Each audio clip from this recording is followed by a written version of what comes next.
Welcome to OSHA 101. Our goal today is simple. We are working to increase our understanding of OSHA. We will be learning about workers' rights and the responsibilities that apply to companies to ensure a safe workplace. In this video, we will cover the following topics. What is OSHA?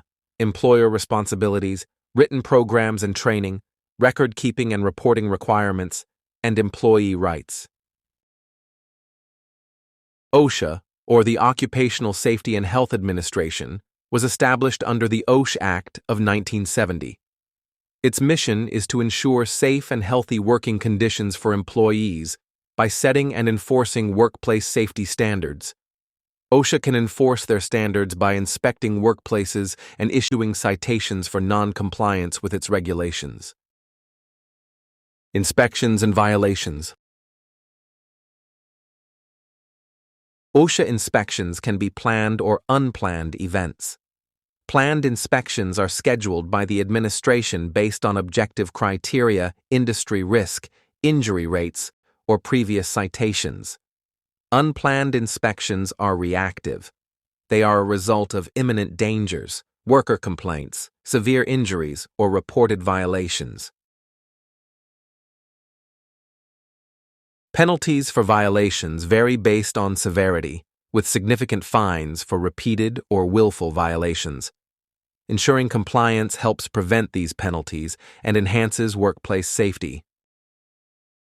OSHA regulations apply at both federal and state levels. Federal OSHA standards apply nationwide, but some states have their own approved state plan, which must be at least as stringent as federal regulations.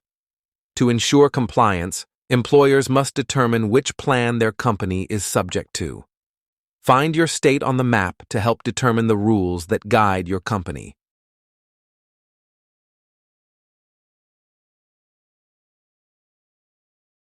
Employer responsibilities.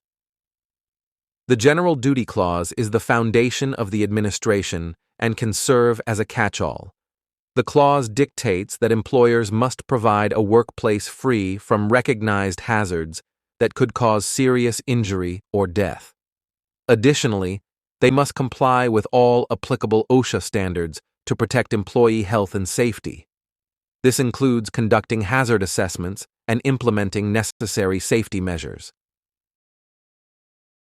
In order to fulfill the requirements of the General Duty Clause, employers must understand all safety aspects of the company. Employers must assess workplace hazards to identify potential risks. This involves evaluating equipment, work processes, and environmental conditions. A thorough hazard assessment helps determine the appropriate safety measures needed to prevent workplace injuries and illnesses. When addressing hazards, there's an emphasis on the hierarchy of controls. A control is a method of minimizing or eliminating exposure to a hazard. Some methods of control are more effective than others, hence the hierarchy. The following controls are listed from most effective to least effective. 1. Elimination, completely removing the hazard. 2. Substitution, replacing the hazard with a safer alternative. 3. Engineering controls, isolate people from hazards. 4. Administrative controls, change work procedures. And 5. Personal protective equipment, or PPE, as a last resort. When applicable, OSHA standards require employers to develop written safety programs and provide employee training to ensure workplace safety and regulatory compliance.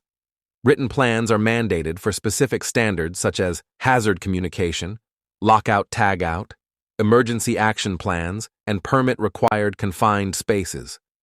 Other standards may only require training, which must be delivered in a language and format that employees can understand, covering topics like workplace hazards, protective measures, and emergency procedures. All training must be documented to verify compliance and support ongoing safety efforts. Let's take a moment to understand what a typical OSHA regulation number means. You'll often see something like 29 CFR 1910.1200, and while it looks complicated, it actually follows a clear structure. 29 refers to Title 29 of the Code of Federal Regulations. This title covers all labor-related rules, including those set by Osha. CFR just stands for Code of Federal Regulations, the big set of rules issued by federal agencies. Next, we have 1910, which is the part number.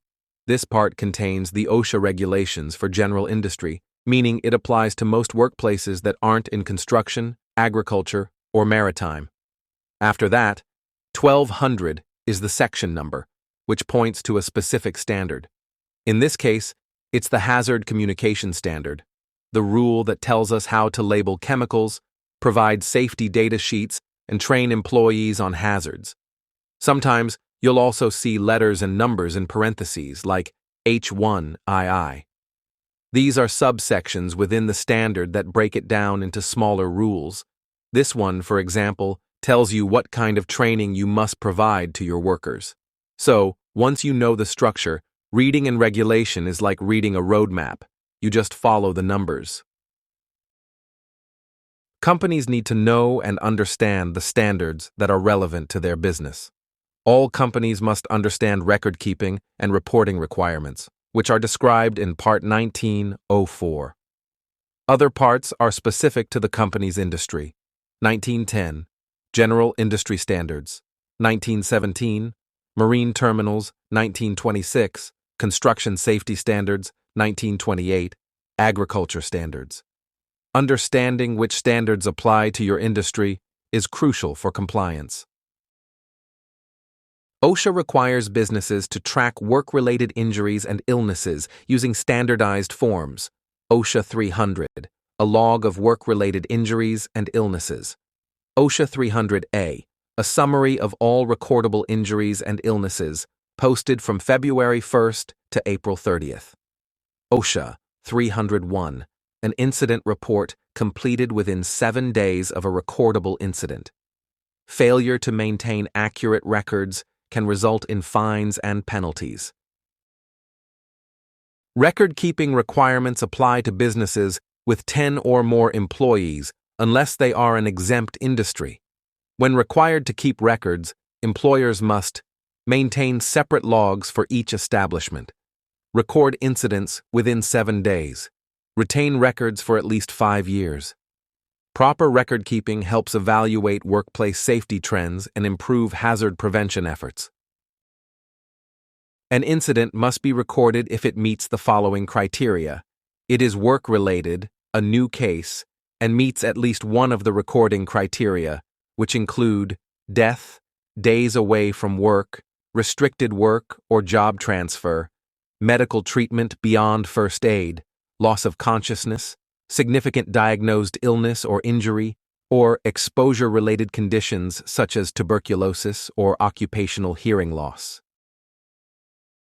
All employers, regardless of record-keeping requirements, must report severe incidents to OSHA within specific timeframes. Fatalities must be reported within 8 hours. Inpatient hospitalization, amputations, or loss of an eye must be reported within 24 hours. Reports can be submitted online, by phone, or in person at an OSHA office. OSHA logs. Posting requirements. Each year, employers required to maintain OSHA injury and illness logs must post the OSHA Form 300A summary in a visible location at every establishment. This summary must be displayed from February 1st through April 30th, covering data from the previous calendar year. The posting ensures that employees have access to information about workplace injuries and illnesses, promoting transparency and awareness of safety performance. OSHA logs. Electronic submissions. OSHA collects work-related injury and illness data from establishments through the Injury Tracking Application (ITA) website. Establishments that meet certain size and industry criteria are required to electronically submit injury and illness data from the previous year by March 2nd. Employee rights. Employees have the right to a safe workplace, know about workplace hazards and receive proper training, access safety-related records, such as injury logs and exposure reports, Be provided PPE at no cost, in most cases. Report unsafe conditions without fear of retaliation, and file complaints and participate in inspections. At the end of the day, OSHA compliance isn't just about avoiding fines. It's about protecting your team, creating a safer workplace, and building a culture where everyone goes home healthy. Remember, Scout is here to help. Please email us at info@scoutsafetymgt.com or visit our website www.scoutsafetymgt.com for more information. Stay safe.